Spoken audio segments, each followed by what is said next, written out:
Good morning, afternoon, or whenever you get around to this truth bomb on Saturday, February 24th, 2024 at approximately 11:19 a.m. my time. So, you know, pull back your lens.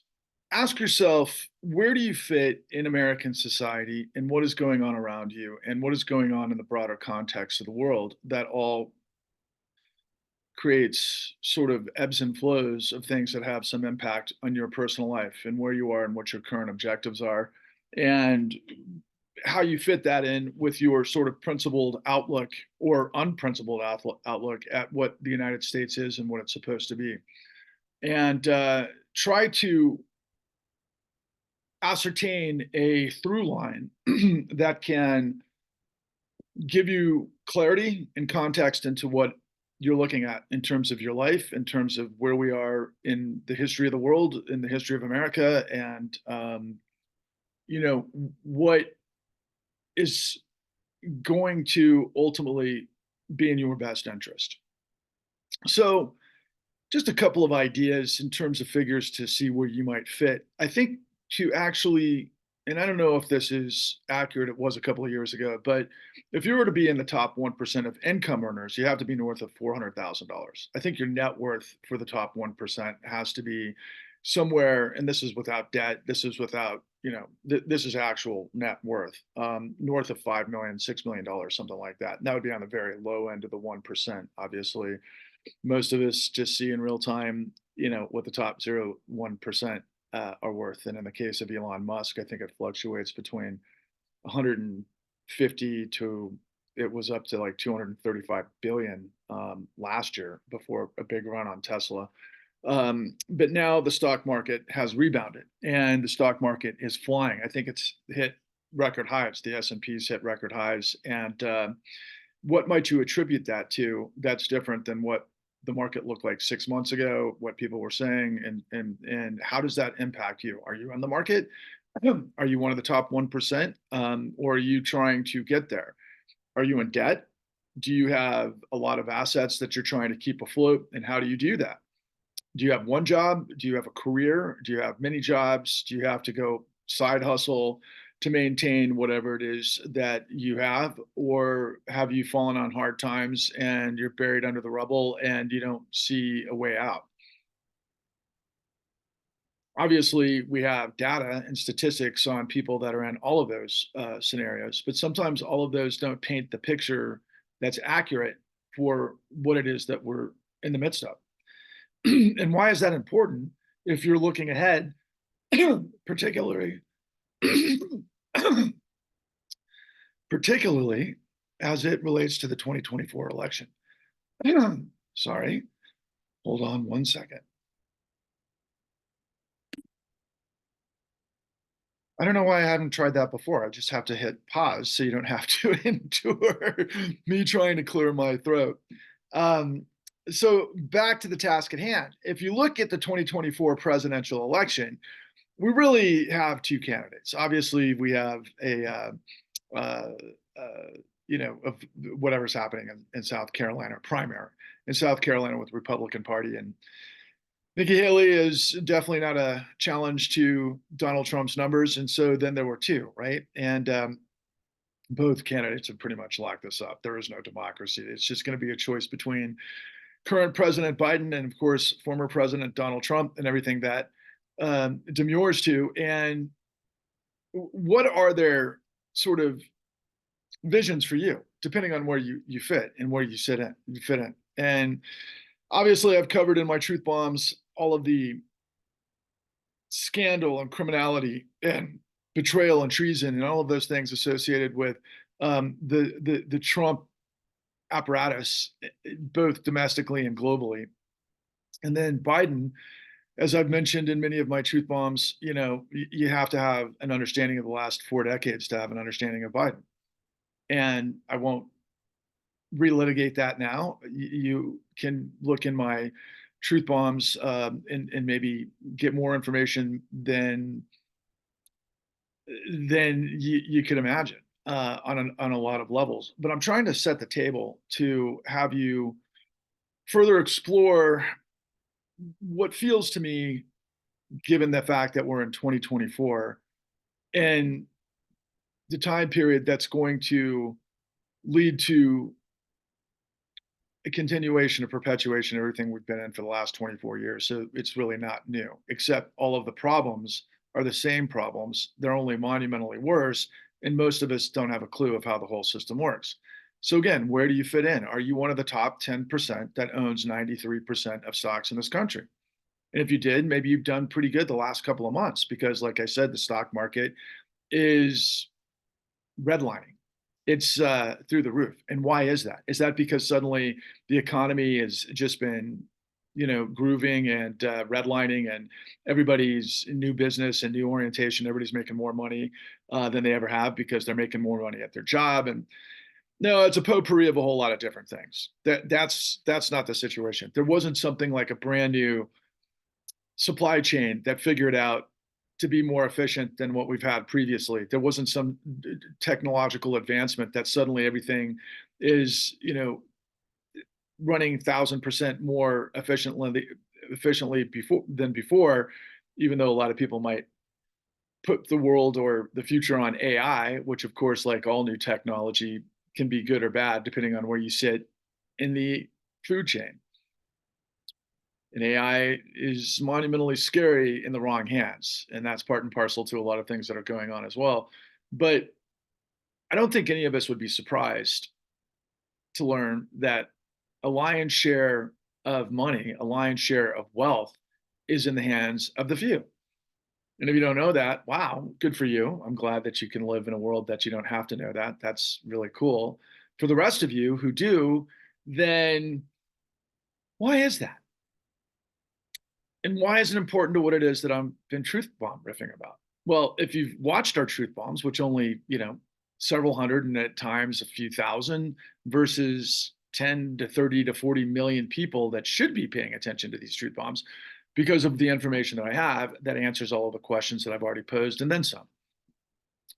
But we've put together recently, and I'm following, it's kind of a combination. It's a organic sort of build the airplane as you're flying it approach to a moonshot that is geared towards electing a president that is not Biden or Trump, but based on a platform that in some ways mirrors a lot of what Bernie Sanders' campaign was all about. But unfortunately, Bernie Sanders' campaign fell in on itself, imploded on itself for a lot of reasons, primarily the control, the monopolization of the Democratic Party by way of the Democratic National Committee and how that works with funding and particular influence, especially as it relates to mainstream media, which is all kind of one composite. We call it the Wall Street meritocracy. You can see the vertical based on the New York Times and MSNBC, the Wall Street Journal, which is more old school Republican, but it fits more into the Wall Street revolving door meritocracy, which is the Democratic Party. And what does that mean? These are just educated professional people that are part of a class that either they're, I don't know, in the medical profession, they're in the law profession, they're in the investment profession and finance and maybe accounting and a handful of different segments of the economy that including technology, that mostly is educated and has been faring relatively well for the last, I don't know, history of the United States. But it's in a different place in 2024, that side of the house, than it was in, let's say, 1978 or 1987 or 1994 or even 2001. And that's because there's been some monumental shifts, even though the outward facing sort of ideological thumbprint of the educated class is that they're typically socially liberal, maybe even progressive, believe in human rights, they believe in the integrity of law, supposedly, and those things that make society function. But yet they might be fiscally conservative or, quite frankly, fiscally aggressive because they know how the system works. And for the most part, they do constitute the top 10%. There might be entrepreneurs and people who, I don't know, any manner, shape, or form of some sort of miracle story. Let's say somebody who worked in a fast food restaurant and worked around the clock for years and years and years and saved enough money to maybe get their own franchise and then build franchises. I mean, there's stories like that all over America, right? And so they get to enter the upper ranks by making their own money, or maybe an entrepreneur who sold T-shirts and then sold watches and then sold this or that and then got a lot of money to build on and then got in the game and that sort of thing and then maybe lasted, maybe didn't. Maybe they're underneath the rubble right now trying to dig out. Wherever you are, based on wherever you are in the river of life, given the river of humanity and society and history. I mean, this is all just part of one giant continuum, but there are things at play that are much more concrete, much more structured, much more engineered than 99.99% of you understand. And therein lies this scenario where the 2024 presidential election, to me, is absurd. It's ridiculous. It's ridiculous that Donald Trump, given all that we've seen and that's underway, would get to a point of selling sneakers last week and everything that projects, given a lot of the international contortions and problems. And I could go into all of them like I do on most of my truth bombs, but I'm not going to.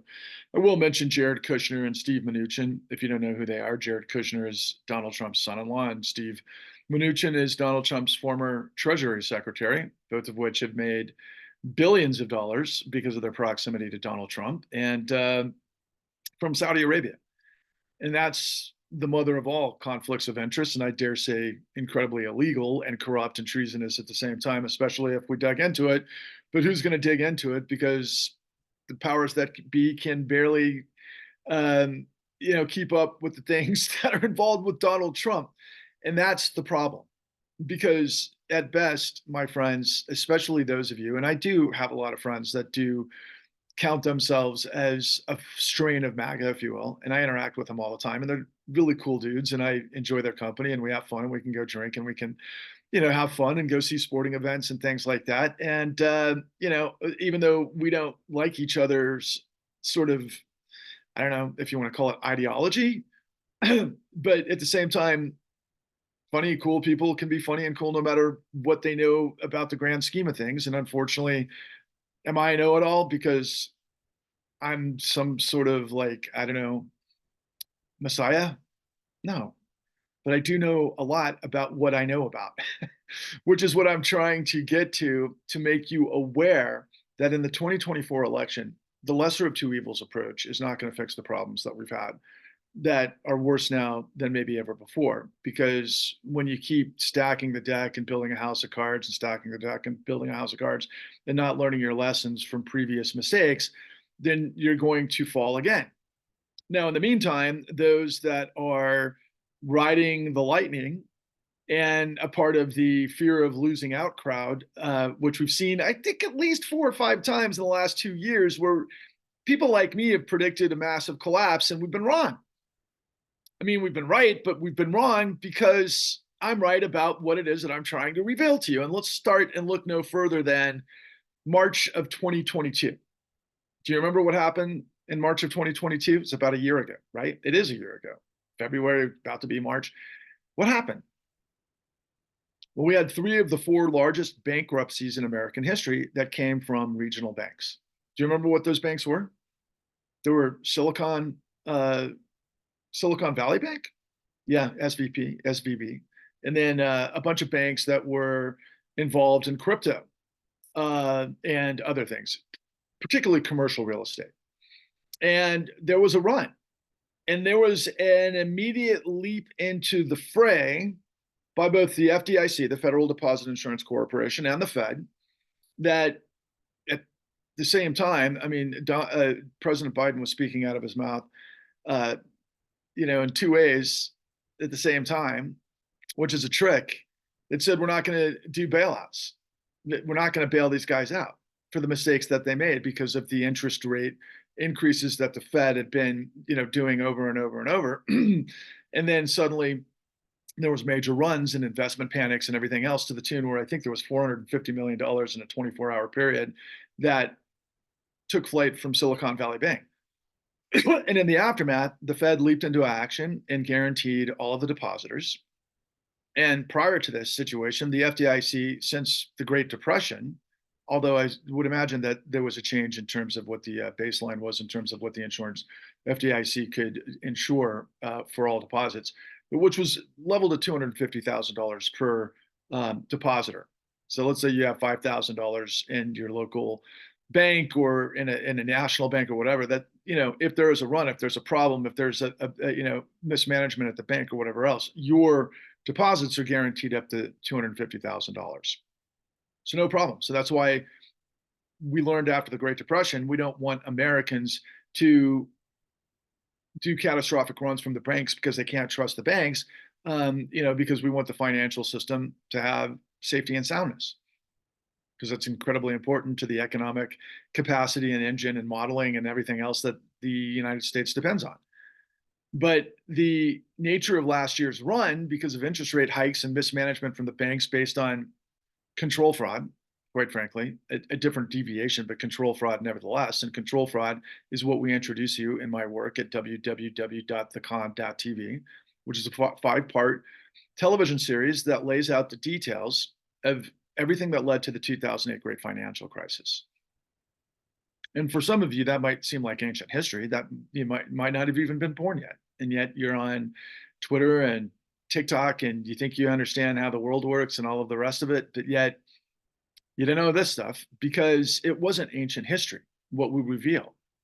What we reveal is our system and what didn't get fixed and why it didn't get fixed and what's happened in the last 13 years, which is why you want to listen to me, which is why you want to join me, which is why you want to join the people that have joined me already, which is now us collectively. And we've got a vision for an alternative to the 2024 presidential election that's baked and premised around what it is that I'm revealing to you.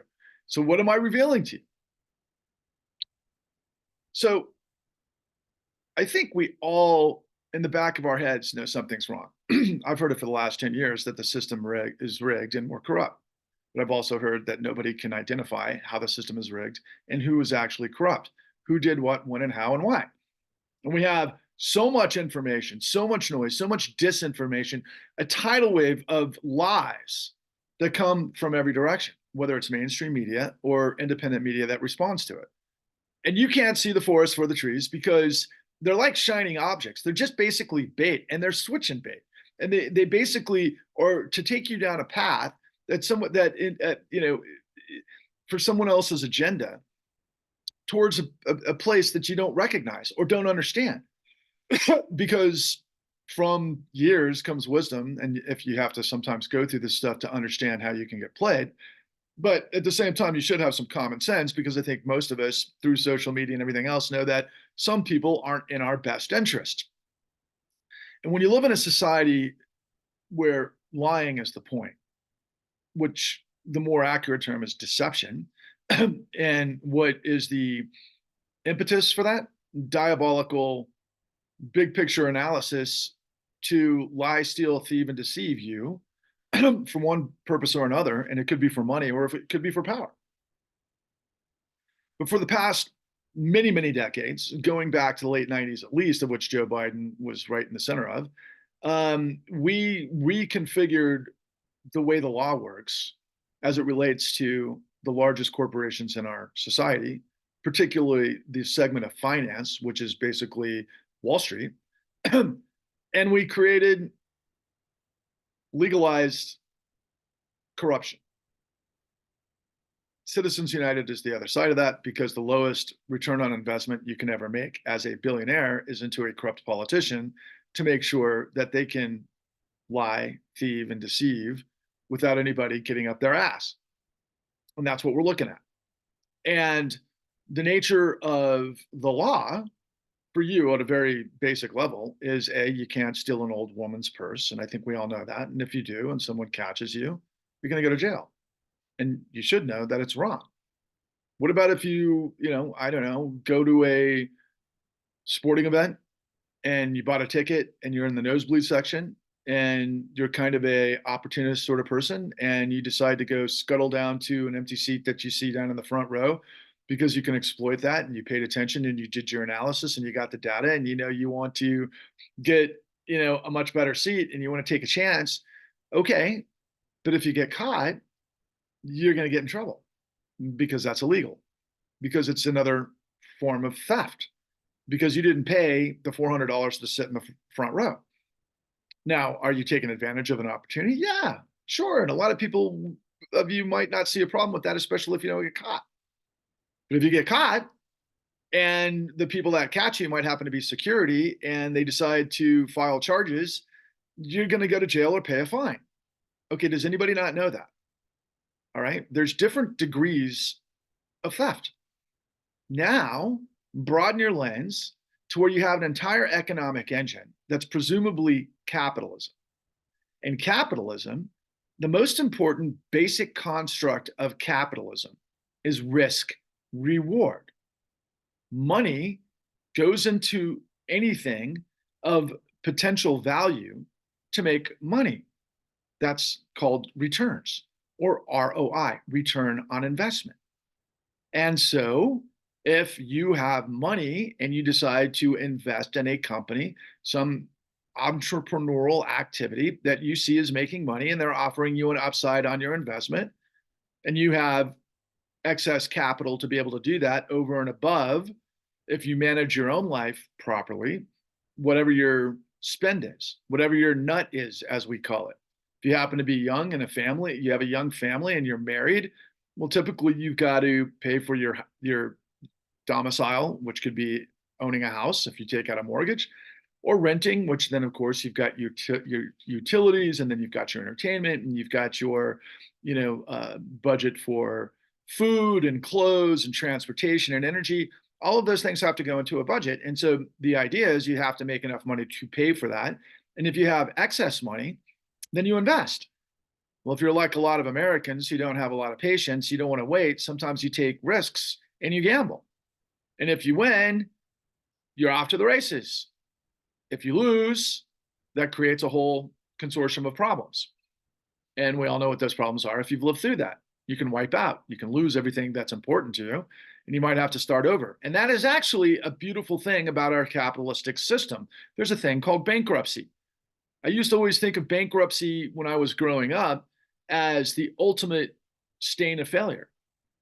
But look at Donald Trump, who's been bankrupt 6 times, running for the presidency again, given everything. Most people in this country don't think that's a sign of failure, because maybe many of those people who support Donald Trump, for example, have gone through bankruptcy themselves. And so maybe that's part of the allure. It's like, hey, man, I got to bounce. We all got to bounce. So you kind of just play the game based on where you're sitting. But the notion of capitalism, really, in terms of the American sort of experience from the very beginning, has been the meritocracy. You get yours based on what you can do. The American dream can be so many things to so many different people. But traditionally, the notion of the American dream as a catch-all is home ownership, to be able to provide for a family, to raise them in safety and security, and you do your role where hopefully the value of that real estate will increase over time, which is an investment in itself.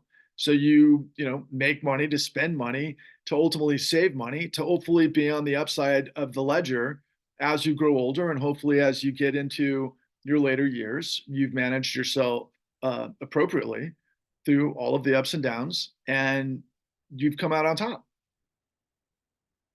And when you do that, you have a lot to be proud of. And that is really, to me, the ultimate sort of exclamation point to a life worth lived. And in that context, you take some chances too. But sometimes, again, the idea of capitalism is risk reward. Maybe you win some, maybe you lose some, and maybe that's the thing. And maybe, you're on an upswing right now, and maybe you're just kind of hanging on, and maybe you're like all in because of the nature of where we are, because why? What did the markets do? I mean, a lot of people have said the CPI, the consumer price index, is solid. And then many others look at the housing. The investors look at the whole panoply of numbers to get a gauge of, how strong the economy is. And it's constantly changing, of course. And the ones who watch the numbers that everyone depends on is the Federal Reserve. And so they make decisions accordingly. And one of the reasons why, and probably the only reason why, that the markets are going through the roof right now, because they really wanted to go through the roof, because there was a lot of people wondering whether or not we were going to have, quote unquote, a hard landing. And a hard landing is a wipeout, a recession. And the only difference between a recession and a depression or a Great Depression is degrees of how long the recession lasts and to what extent that ultimately affects some of these numbers that I've been talking about, particularly the jobs market numbers. And according to all of the the measures that the central banks depend on that come from all of these different apparatuses within the federal government, that the job numbers are good. So again, going back to my original question, where do you fit in the matrix? Do you have one job? Are you a doctor? Are you someone who, has job security? Are you, obviously very, I don't know, gifted? You've done things to get yourself into a position that even if the markets go haywire, you're still going to be okay because your job is safe and secure. Or are you somebody else? Or are you somebody else on the opposite side of the spectrum, for example, where you have three jobs, you're hanging on by your fingertips, you have to live month to month, that you don't have enough in savings to be able to handle an emergency for you or your family because of all the costs that you have to endure. And you're like Tarzan. You're just swinging from vine to vine, hoping you're going to get that next vine. I'd say a vast majority of you are in the latter category. So again, why are the markets booming right now? Is it because all problems are fixed? Have you heard that commercial real estate is a problem? Do you remember what I said about the crashing banks, the regional banks that happened last March? A lot of them were due to investments in commercial real estate. And yeah, banks can go bankrupt, quite frankly. If, and this is the key about capitalism, remember what I said, risk reward. You invest in those that manage risk for the upside of return on investment, and that's your risk reward. And an absolute majority of us are going to be in the category where when we make bets and we lose, we lose. But if you're above the line, and I'm not sure exactly where the marker is for the line, but I'm going to say it's the top 1%, but it's really much, much higher than that. Because if you looked at Silicon Valley Bank, did we insure the deposits up to $250,000? There were billionaires with their deposits in Silicon Valley Bank. We bailed them out to the tune of, I think, $13 billion. I don't know where it says in the charter that the FDIC insures billionaires 100% on the 100% on the dollar, given mismanagement. And if they did, what would that be called? Because it's certainly not capitalism. Again, risk reward. Therein lies the ultimate eureka. We are not a capitalist country for those above the line. 1% might be marginal. They're beneficiaries. And like I said, the top 10% own 93% of stocks. So yeah, it filters down to the top 10%. And that goes into the asset value and everything else. If you understand the whole purpose of the Federal Reserve is a central bank whose mandate is to create policy that has full employment and low inflation. And it has a lot of what they say dials, a lot of different methodologies to where they can increase or decrease monetary flows, which is liquidity, which is money, into the financial system, which are the banks, be they the too big to fail systemically important banks or regional banks in this case, as we saw from 3 of the top 4 bankruptcies in the country. And the reason why that was so huge, but it kind of came and went without anybody's super attention, is because most people are focused on so many other things that happen to us on a daily basis, be it war, be it I don't know, the cultural war. I mean, I always kind of dismayed by how much attention has been on trans and people's lifestyle, and and then of course that goes into the cultural wars of abortion and the courts and all of these other things that capture a lot of people's attention because it's us versus them. What tribe do you fit into? Where are you in the cultural spectrum? But then how does that play out into a political spectrum? of where people are going to vote for what candidates and what do they represent by way of the financial system, which, if you're not aware of it, as you should be, especially if you're an adult in the United States, that money is probably the most important thing and pretty much determines everything else. And so then by default, or wouldn't it follow that money is central to everything? Not just your life, but of course, the lifeblood of the economy, the lifeblood of our government, the lifeblood of the sustainability and all of the ways things work. And so where do you fit on the spectrum? When did you come up? Are you young? Are you 19? Are you 20? Are you just about to be in voting age for the first time? What are the issues? Well, if you pay attention to mainstream media or the reactionary, independent sort of echo chamber of that side of the fence, there's a lot of these hot button issues, and a lot of them are important, from immigration to war to this and that and everything else. And so, if you're going to vote for a president, which is the only national election that we have that basically is the voice of the sum total of the American populace, what does Joe Biden represent for you versus what Donald Trump represents for you? Are either one of them telling you what I'm telling you now? No, because they're the hot button issues that's important that everybody reacts to, and who's the lesser of two evils. That's what we're looking at. And unfortunately, that's what we've looked at for many election cycles, probably going back, I don't know, I guess we've got to go back to Bush and Gore, and of course, the third party candidates. And the first one that comes to mind is Ralph Nader. And then, of course, the Texas billionaire that came from Texas Instruments, whose name eludes me at the moment, but they split some of the party vote, and that becomes a whole bunch of hysteria for those that are like, oh my God, if you vote for a third party candidate, then you ruin this guy who is the better of the lesser of the two evils. I mean, that's just what we've done when we've, I know I just kind of think of it as is like piranhas, eating all of the different real solutions because we're force fed this belief that we have to choose the lesser of two evils. And everything's a facade. Everything is a lie. Nobody will tell you the truth that I have. And again, who am I? Am I the Messiah? Am I self? Do I walk on water? Am I a guy that knows more than everybody else in the country? On one issue, yeah, and it's the issue that creates all issues. And what is that issue? The fact that we're not a capitalist country. And here's the other eureka, which is the flip side of the coin. The law isn't equal. Surprise, surprise. And the integrity of law is malleable to those who write the law.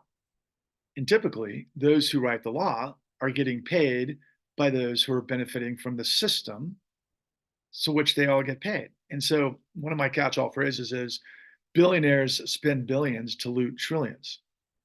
And the flip side of that is that corruption births and fuels fascism, all of which are true. So it's a little bit dismaying, is it not? If we're not a democracy, which we're not because of everything I just laid out for you, because if we were a democracy, everybody would have an equal stake in the vote and the outcome, which you don't, because there's a whole lot of reasons why that is morphed and skewed to a point where we only have the lesser of two evils, primarily that comes from money and power. And oh yeah, the other side of the law, which means those who write the law, which means the government is completely corrupt, which is the Supreme Court of the United States is completely corrupt. And if you don't know that, I'm sorry for you, it is. And Congress is completely corrupt. What does that mean? Well, it means that we're not a government of by and for the people. Those who run for office aren't running for your best interest, and you don't know how to hold them accountable. It's as simple as that. Billionaires spend billions to loot trillions. The lowest return on investment is a corrupt politician to make sure that they ensconce and protect the interests of the rich, of the super rich. And am I against being rich? No, I'm not. I am a capitalist.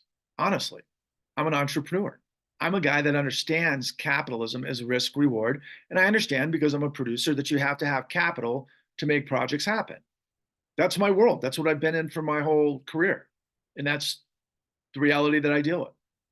I'm not a capitalist like a lot of the capitalists that I'm describing to you, which aren't really capitalists. Some could call them crony capitalism.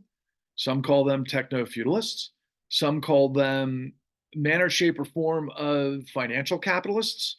There's different versions of sort of interpretation, but I'm here to tell you that the morph of all of this is to understand that we're not a democracy or a capitalist system. We're a corporate fascist state undergirded by a criminal syndicate that uses socialism to guarantee the mafiocracy that is now fueling fascism. That's your reality.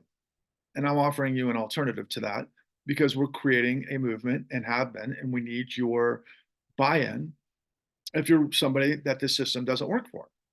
And it's called the Clean New Deal. And what is the Clean New Deal? Well, we've got an independent president that isn't controlled by this system to be able to provide investigations, given the work that I've provided, as well as a number of other things that are kind of similar to the Bernie platform, but I'm going to make the case for that briefly and explain to you why it's not socialism, given the socialism that I'm revealing to you. So I ask you to consider this. If you're somebody on the right and you believe in sort of independent dignity and the right of family to choose their life and to go to church and to live the life that you want and to own your guns and that sort of thing, I know many of you believe in and love football or basketball or baseball or hockey or any type of sport. All sports require rules. If you don't have rules, you don't have fair competition. Rules in government and in society are called regulation. It's the same thing. You can imagine in football, and we kind of see this to a degree. It's not kind of, it's a big time deal because of television contracts. If you're sophisticated in understanding football, and I'll just focus on college football for a moment. But we've always called the big programs the blue bloods, whether it's Alabama, Texas, USC, these hotbed institutions that have access to the best athletes in their regional communities that can offer them great scholarships and then the opportunity to be seen by huge amounts of people to become a superstar because these schools have major television contracts, which puts you in a position to play on a team that could vie for the national championship, or through now it's kind of winner take all in the playoffs. It'll be great to watch the top 8 teams. Yeah, 8 teams next year, and thank God for that. But the idea is you get a national champion if you make a Heisman Trophy, if you play under the limelight from one of those big operations, you're going to go in a higher level draft, and so it's all in purpose because you're a committed professional and the amount of time and effort and sacrifice to become a top level athlete, that we all celebrate who wins Super Bowls or national championships and that sort of thing. That's called the meritocracy. But yeah, you came in under the monopoly of blue bloods because they've stacked the deck. And yeah, that's just kind of the way the system works. And that's going to increase your bottom line. So if you come out through one of those blue bloods in the top of the draft, you're going to make a lot of money. And that's really the whole idea. You're chasing glory, but you're also chasing the money. They kind of go hand in hand.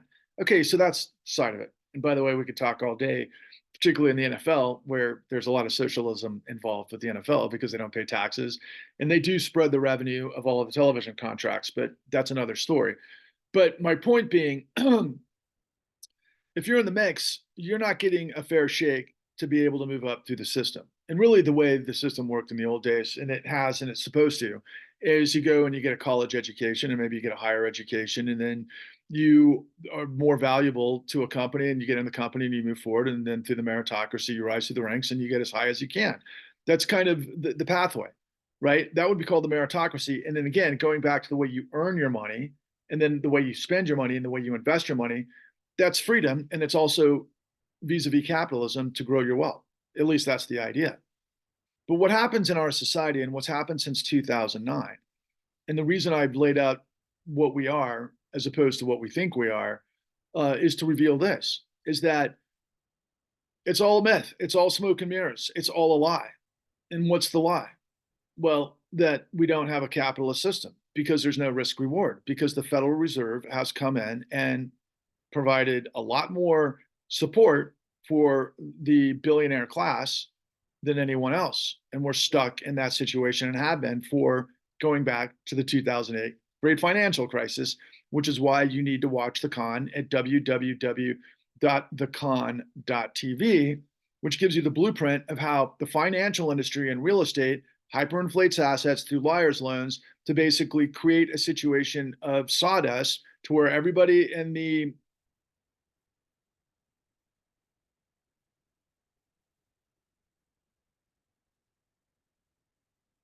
It's the simplest. It's so funny. I can see it, but at the same time, I don't know why I'm having a hard time blanking on the name. The assembly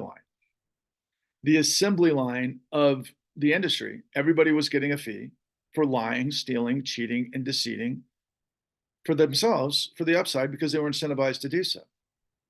Trillions upon trillions of dollars were made illegally through a massive griftopia, not unlike President Trump's former President Trump's entire career, but Biden's too, been a different version of it, but all based on the myth of free market capitalism and a consumption, a consumer class that has liquidity to consume. That's the myth. It was all built on sawdust, using liar's loans, giving houses to people who could never afford to buy the house. So they made up a whole bunch of smoke and mirror tricks that ultimately blew up the world. And that's what's on display in the con. And it's not the fault of the people that kept rolling their houses over and refinancing, or people that got into liar's loans. It's, there's a lot of people that were fools and there's a lot of people that were actual criminals. And there were a lot of people that were innocent. It got everybody. But the whole point is, if the system that was predicated on lies to begin with, that led to a global meltdown, and it seized up the global economy based on what we're in as a part of a global paradigm through this financialization that's led out of Wall Street, really in the city of London also, but primarily Wall Street. That when it all failed, it should have all failed, and it should have come crashing down, and it should have been the end of that period, and we should have learned our lessons, and those who survived could have rebuilt out of the ashes a new system that wouldn't make those kinds of mistakes. But that's not what we did. We gave all the people that were the liars, the thieves, the racketeers at the highest levels, which were our too big to fail banks and the CEOs primarily, which control our country, our political process, and the world. And they made trillions of dollars. They made billions of dollars on each entity, trillions collectively, cumulatively, but on a massive grift, on a massive lie, which is just when you pull back the curtain and you open up the shades and you get inside the machine and you see it piecemeal, which we lay out for you in the con at www.thecon.tv, you're like, oh, that's how that works. Oh my God, that's connected to this. Oh my God, that's what they did. Oh my God, how come we don't know this? Well, you don't know this because we gave trillions upon trillions of dollars to the guys that blew up the world illegally through racketeering, through defrauding the United States using deceptive acts and practices. And who does that sound like? But they were doing it on a much grander scale. But did they go to jail? Did the Department of Justice circle the wagons and bring out all of the firepower of our legal profession to hold the system to account so that everything could collapse and that we learned our lessons because we're a principled country of integrity? If we were a principled country of integrity, we wouldn't have gotten this position to begin with. But we're not, because it's all a lie. We gave tens of trillions of dollars illegally to the bastards that did this to everyone. And the media was in on it, and the media didn't tell us what happened. And that's why I had to go make the con. And we spent $4.5 million to make the con. $4.5 million to make the con.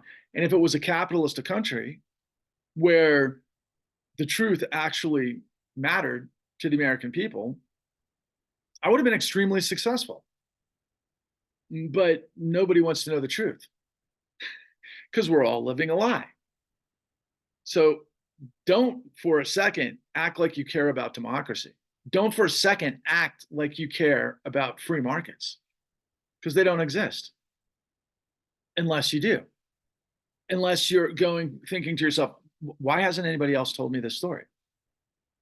They all got paid not to, and they all got incentivized not to. And for the most part, that's the top 10% of the country. And you can't hold doctors and dentists and entrepreneurs that weren't a part of this, accountable for the system. And you can't hate them for this. They're just part of, you got to think of it as currents. Have you ever seen a wave? There's a wave, and then there's like the energy of the wave behind the wave that pushes the wave forward. I mean, there's a lot of elements that are going on, but these guys aren't responsible for the whole thing crashing. No, they didn't create the system. If you're talking about doctors and, a bunch of people in the professional class, airline pilots, all of those people that require, heavy education to be able to get into those positions. No, they weren't responsible for this.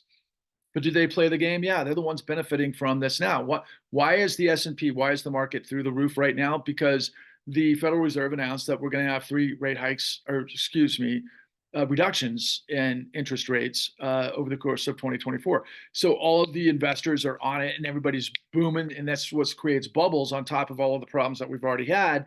And by the way, commercial real estate is huge boon and lag on the economy. I think over 50% of New York real estate is available in commercial properties. Same with San Francisco, Houston, Dallas, and everything else. If you know anything about supply and demand, if there's a shit ton of supply and not enough demand, the price goes down. That's what's supposed to happen, but the price doesn't go down in these instances because of the socialism I'm revealing to you. Back in 2009, we did the most ultimate end round in the history of the world. The entirety of media was caught up in then the transition between George Bush to President Obama, given um, the uh, uh, the presidential campaign at that time between Senator John McCain and President Barack Obama, and we knew that the economy had collapsed, and they were trying to figure out what was going to happen in the meantime. Convenient during an election cycle, and ultimately, what happened was we were sold because Congress was just as dysfunctional then. It's more dysfunctional now, but it was very dysfunctional then. But we were sold that okay, it's about liquidity, but the media wasn't telling us it was about liquidity. That we knew Wall Street had to be saved because we had to get money into the economy, and you have to get money into the banks so that they can loan to businesses that are actually doing things that have, real economic impact. But the parasites of finance are also attached to this. So in the process, we were sold on this big program that nobody in the history of the world had ever heard of, something along these lines at the magnitude that it did. It was jaw dropping for people at the time.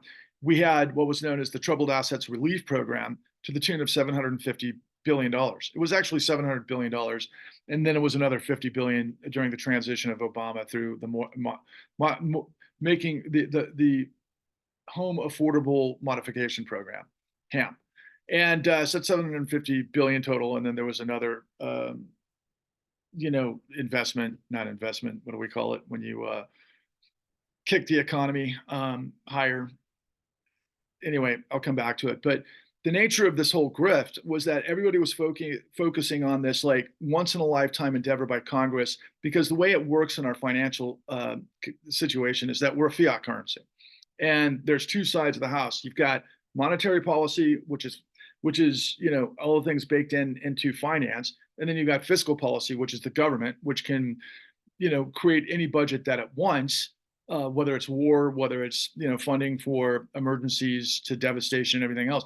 We can do that with fiat currency. And what we did was that because the Federal Reserve is the lender of last resort, they created 98 meetings behind the scenes that nobody ever knew about, where the top 3 guys, which were the former Treasurer of the Secretary, Hank Paulson, with then the new Treasury of the Secretary, Timothy Geithner, and of course the head of the Federal Reserve, a guy by the name of Ben Bernanke. And they had 98 closed meetings behind the scenes at the Federal Reserve. And then lo and behold, there was this matriculation of over 33 trillion dollars in emergency lending. Stimulus was the word I'm looking for. Emergency lending, 33 trillion. There's 1,000 billion and a trillion.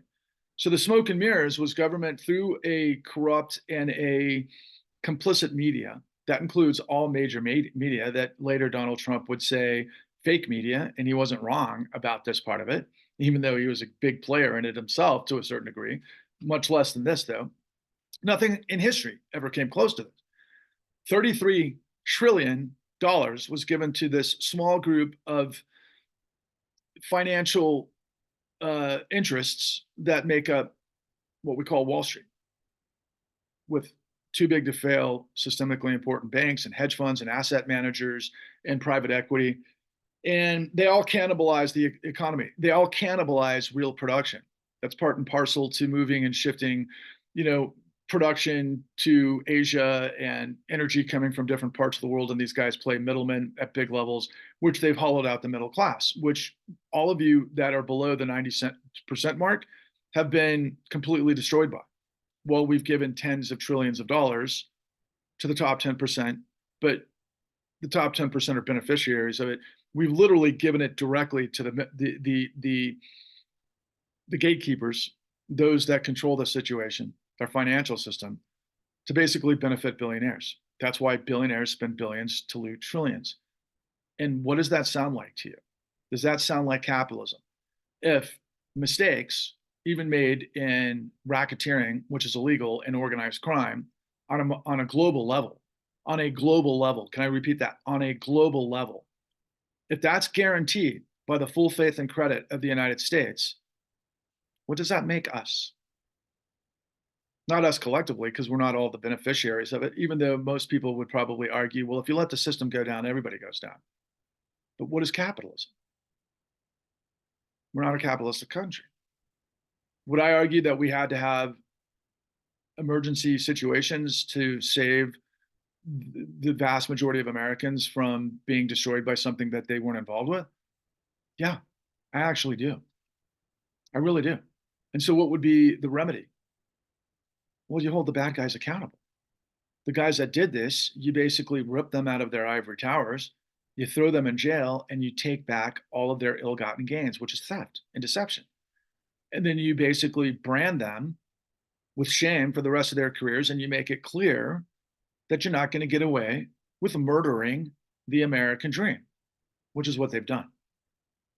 And it's even worse than that now, 13 years later, because over the course of these past 13 years, the same exact schematic of what I've revealed to you saved the financial system before COVID in 2019 with another $22 trillion stimulus.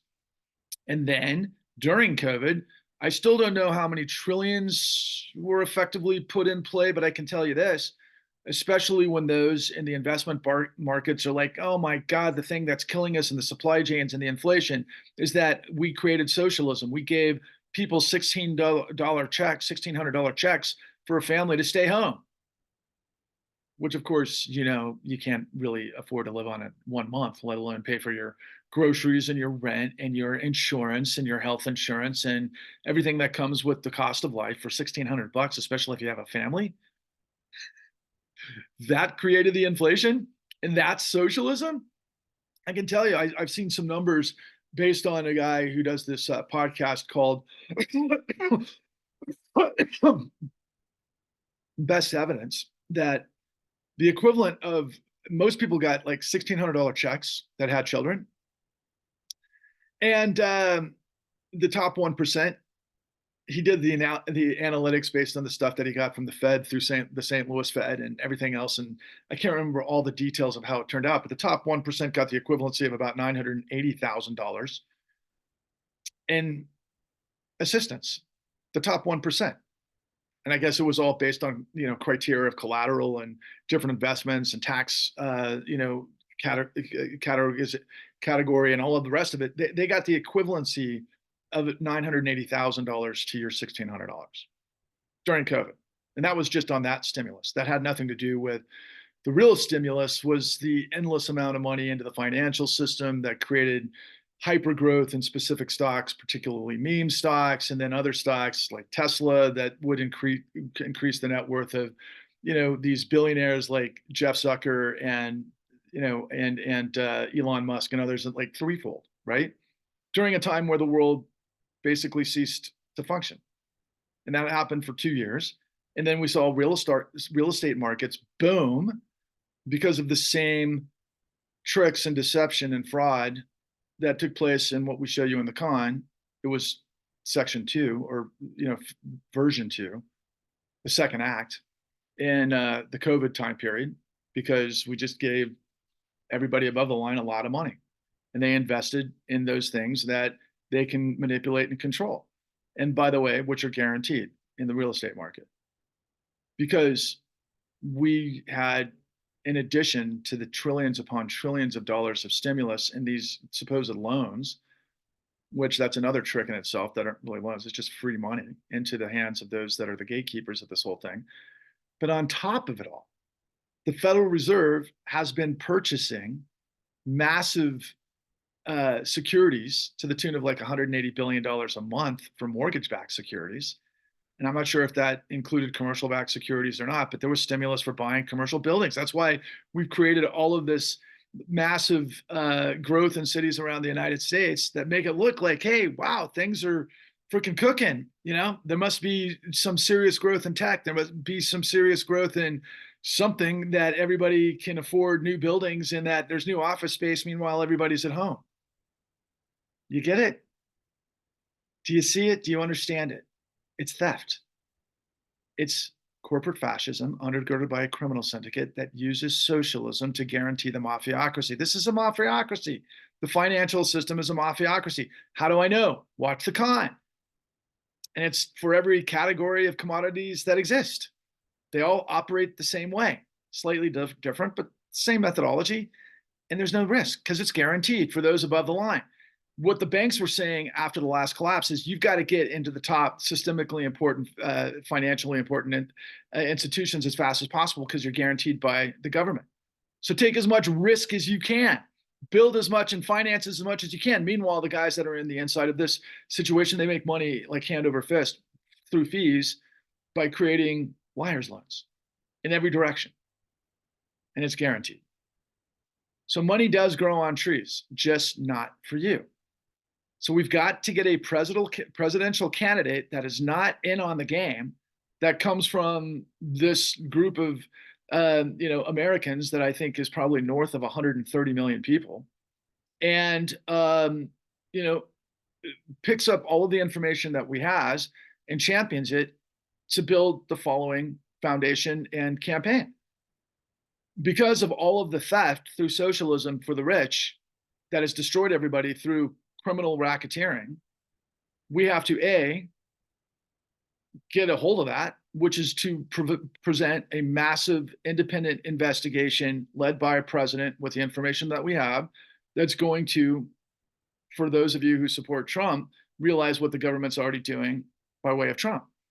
We just have to do that with Wall Street and all the bad players on Wall Street, which they've already done. So it wouldn't be that hard. And by the way, I don't think there's a statute of limitations on fraud and racketeering.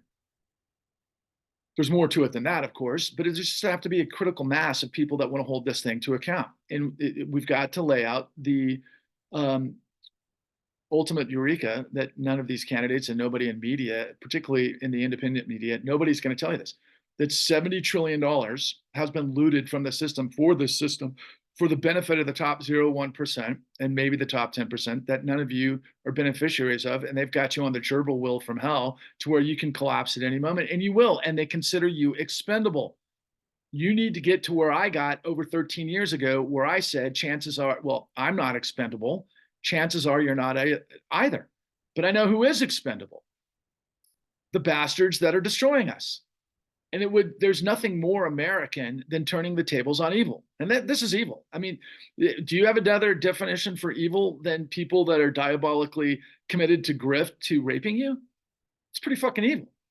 It's criminal by definition. And yeah, if you believe in religion, I don't know if God ever said that's what should be rewarded to get you to heaven. Although a lot of people have, flirted with the stairway to heaven, which is the idea of corruption. Can you pay a priest to absolve you of your sins and God's going to be cool with that? Yeah, some religions believe that. Not the God that I believe in. I don't know what I believe in after what I've seen. I got to tell you, I think that really we've created such a self-destructive, self-loathing, self-hating society that only the worst amongst us can be rewarded. Are you kidding me? Put that in the vision of your favorite sports. So we'd give like the biggest rat bastard who can't do shit an opportunity to helm, a team that we give a Super Bowl just for cheating. Who would that remind you of? Donald Trump and his family? I mean, come on, really? You're going to support that? I know you're better than that. I know you're smarter than that. But this presidential candidate has got to make that case and has to put into context where $70 trillion went for whom and why, because I think that's the baseline. We got to start with a $70 trillion reinvestment into the real economy. And the way you do that is you've got to create a local baseline for a productive economy, which you have to create based on the market mean a income, based on the criteria of the way it was laid out by my colleague um, Kevin Howard, which I think makes a lot of sense, is you have to think about the market mean in terms of an individual that works for a company for a full year to where it is, did I say meme? I meant mean. And we know what that number is. It's approximately $60,000 nationwide. But we also know that cost of living is much more expensive in Seattle and San Francisco and New York and Miami and Los Angeles than it is in Omaha, Nebraska. Even though Omaha, Nebraska apparently is blowing up. I can tell you Salt Lake City, Utah, and Denver, Colorado, and Phoenix, Arizona, in Las Vegas, they all have got versions of this, where it's gotten expensive in those cities as well. Okay, based on the same situation. So we've got to create a jobs guarantee based on a switch to renewables to create two major infrastructure projects that are going to take 20 plus years. The first is reconfiguring our energy infrastructure to 100% renewable now. I'm not going to debate with you the climate scenario and the science and the propaganda and the deception in that arena. Trust me, it's all what it is, and we've got to tackle that alongside this because of obvious reasons. But really, from an economic standpoint, we've got to create a jobs guarantee so you can get out of, for example, if you're working 3 jobs where you're driving Uber and you're doing Grubhub and whatever else, and maybe you're making $60,000 a year, working 90 hours a week, something along those lines. You'd have the choice to go get trained and work in a new job that is going to be built and erected to build a new infrastructure grid based on 100% renewables.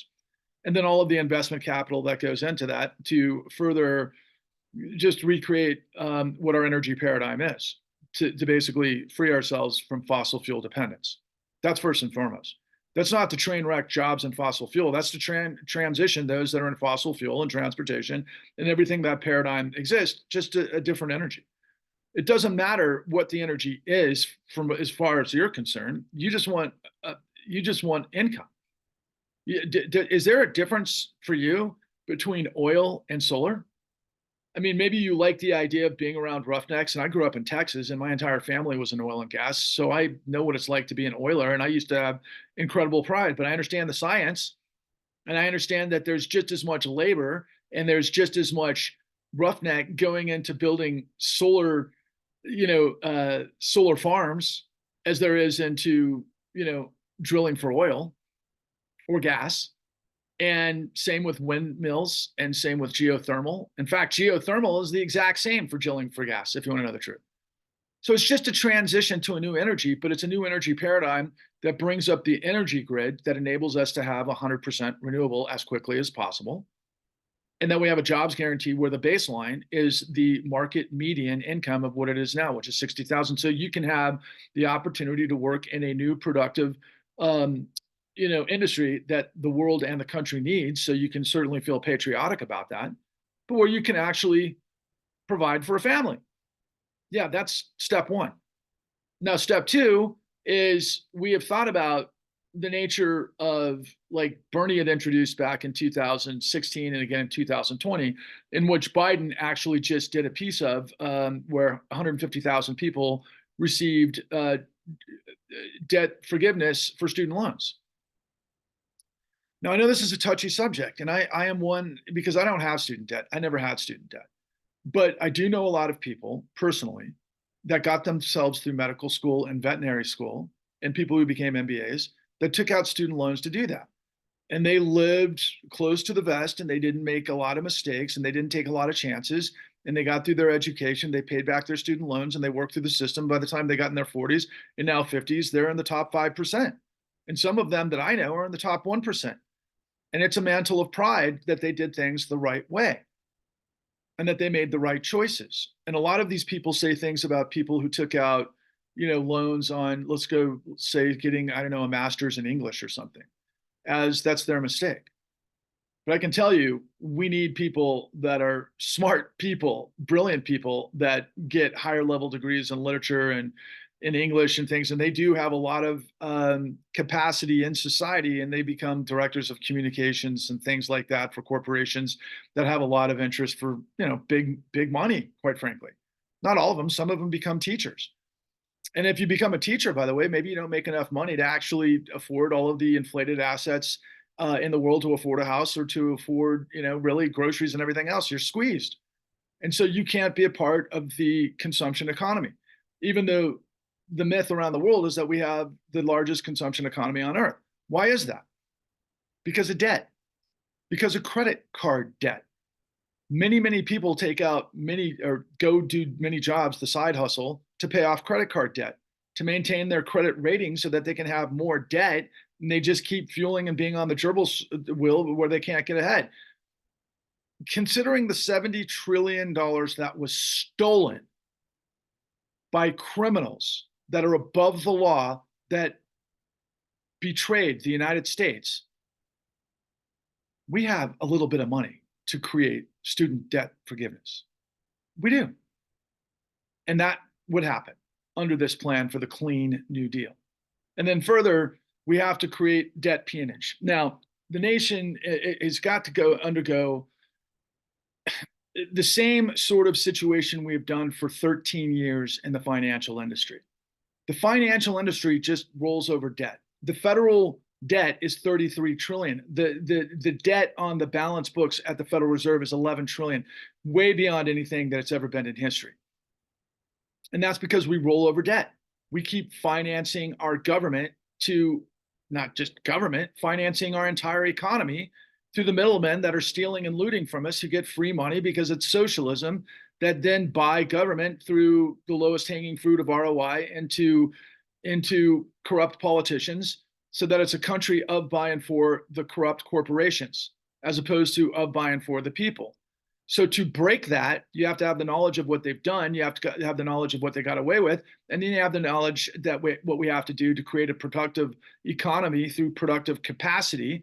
And these are the ways that you do it. And finally, you get rid of debt peonage. I'm not exactly sure where we draw the line, if it's an absolute thing where it's, basically a jubilee, where if you're in debt up to your ears into your house and your car and your student debt, if it's all wiped away and you get to start from scratch into this new economy. I'm not quite sure exactly how that works yet. I think we've got to sort that out, but we do have to have sort of a wipe the slate clean scenario, just like they did for Wall Street in 2009. Understand that what I am revealing to you is that Wall Street was bankrupt, which means they were insolvent. All of the financial institutions, especially the too big to fail financial institutions. The only one that I think could have survived was Chase, and there's a lot of reasons for that, but that's ironic considering it was JP Morgan Chase that basically created the Federal Reserve and everybody that was working with JP Morgan Chase. So here we are, that was 1913, 2024, we're like, what, 90 some odd years or whatever it is. I mean, it's close. But the nature of the $33 trillion that we provided to them happened against the statutes that enable the lender of last resort to do what it does at the Federal Reserve, which is you don't lend to insolvent institutions.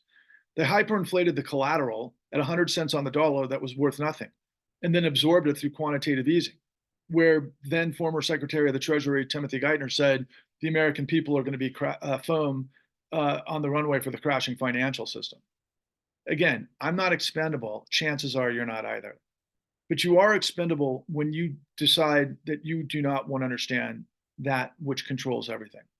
We provided 33 trillion in 2013, 2014, 2009 to 2013, plus 16 trillion in quantitative easing, where we bought the toxic assets off the books, the bank's books, and then we put them on the books of the Federal Reserve, and now we're letting those things out through quantitative tightening, and that was all called quantitative easing, which again is socialism.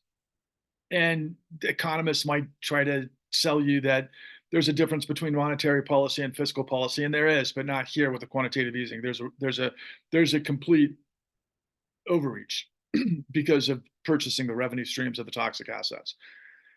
And then ultimately, debt peonage, we're going to have to sort that out. But what you need to understand is that every economy in the world, quite frankly, has a hybrid of some socialism and capitalism. Socialism, you have to have safety nets for those who fall through the cracks. You have to be able to give people an opportunity to bounce. People do make mistakes, and the cost of doing so is A, humane, but B, it's in the best interest of the economy, for the long term.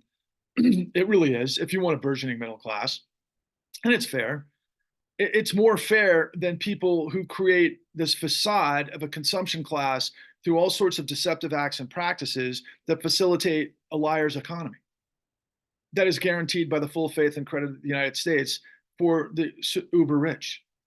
How long is that going to be sustainable? It's been a lot more sustainable for a lot longer than I ever dreamed, and maybe it can forever as long as you stay in the dark. But to stay in the dark, you've got to spend all your time on one side of the equation for the lesser of two evils. And that's our choices.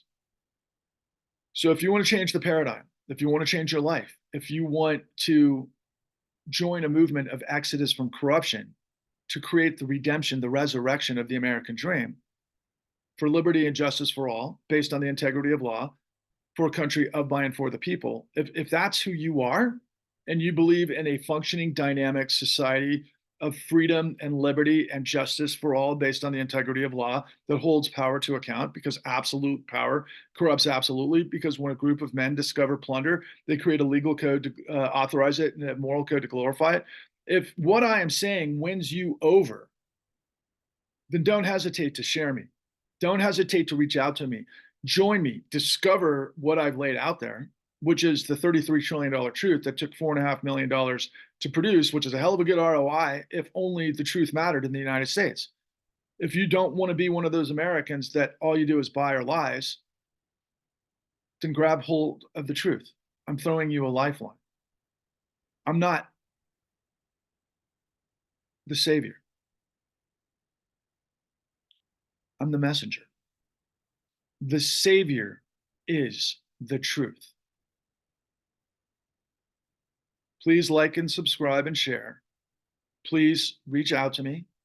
And we got to build a movement. We got to build a movement within the next 2 months of somewhere north of 100 million people that gets this information, that walks with us arm in arm underneath the gaze of Abraham Lincoln on the Washington Wall to say enough. Because a nation of, by, and for the people shall not perish from this earth. If we don't step out now, if we don't step up now, if we don't do it together, nobody's going to do it for us. Can you hear me? Do you believe me? My information is at www.thecon.tv. And then the second part of it, you can find at The New Untouchables. Just Google it, The New Untouchables with real progressives, where all the details of this information is there. And I've got 474 truth bombs on Patrick Level Truth Bombs, The Con. And this is all in the service of the Clean New Deal. Rise, roar, revolt. Failure is not an option. When you have the truth, you're bulletproof, because it's not rocket science, it's racketeering. This is the righteous grind. There's no time to lose. Thank you for listening.